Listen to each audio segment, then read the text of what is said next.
to cover how to configure closed loop lambda with the MaxxECU. So in these settings, we can, on the inputs tab in lambda sensor, we'll select internal wideband controller. Of course, you have the other options of running external sensors as well. Single sensor, the ECU will ship with a single Bosch LSU 4.2 sensor. The Pro unit will have 2 sensors. You can also select that. Or if you're running an external twin lambda sensor, you can use that as well. The default sensor that all ECU ship with is the Bosch LSU 4.2. You can also use the 4.9 as an option. Make sure this is correct or it will damage the heater circuit inside the sensor.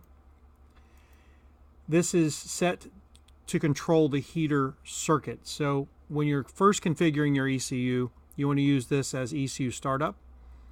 Once you get it configured and you're always live with the ECU, or if you make frequent changes to the ECU and you don't want to run your battery down, you'll want to select when the engine starts up. That way, when the ECU sees greater than 50 RPM, it will assume the engine's running, and the heater will then activate on the O2 circuit.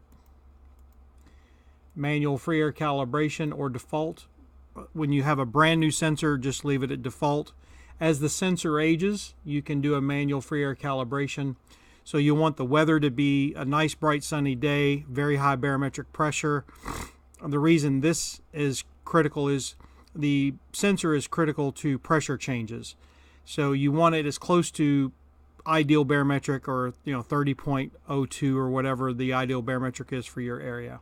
And then once you've set it in free air in a nice sunny day, then you can click calibrate the sensor and it will recalibrate itself. And you would do this after 50 to 100 hours of operation. We then go up to the fuel tab, lambda control. We select wideband lambda. The first option here is maximum TPS delta. That means these are activation condition or deactivation conditions. So the O2, the closed loop lambda will work when these conditions are met. So this is how fast the throttle opens, and it's measured in percent per cycle. So you can log this and see how rapidly you're changing the throttle. The reason this is an option to set is you don't want the closed loop lambda to be operating during transient throttle or transient acceleration conditions. You already have a table for that. Transient enrichment, fuel acceleration enrichment, which is right here.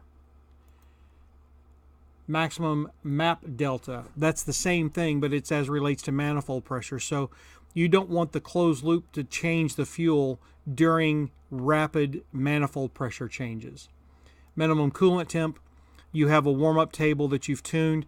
You don't want the closed loop to activate until that warm-up cycle is over. This is a time table, so once the engine is run for a certain amount of time, in this case 15 seconds, then it will allow the closed loop to turn on. And then if any of these conditions are violated and it turns the closed loop off, how long will it wait before it turns closed loop back on? That's what this setting is for. Controller frequency is how often does the ECU look at the controller? How often does it sample the controller? So this is cycles per second. So this is in hertz. The lower the RPM, the slower the frequency can be. The higher the RPM, the higher the frequency needs to be.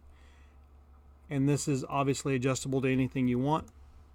And so is this. So at 13,000 RPM, we're going to sample at 10 hertz. Sorry, 13,000 RPM. The regulator gain is of the correction that it calculates. How much of that correction do you want it to apply on the next engine cycle? So in this instance, if it calculates it needs to change the fuel 2 milliseconds, it's only going to change it by 50% of that, or 1 millisecond. The reason this is important is if this is set too high, you can cause oscillation in the correction. So it's corrected too much and then it's going to lean it out too much, and it's going to be a constant cycle that you want to stay away from. So I recommend somewhere between 30 and 50% is a good starting point. Map PS, this is our total correction negative, total correction positive. I try to keep these the same initially, and then you can dial this in as you see fit. And then the X and Y axis of these tables can be anything you wish them to be. you can change them to whatever you would like. Some people choose manifold pressure, some people choose throttle position, but these can be any X and Y, and of course all MaxxECU tables can be any fourth axis as well. Thank you.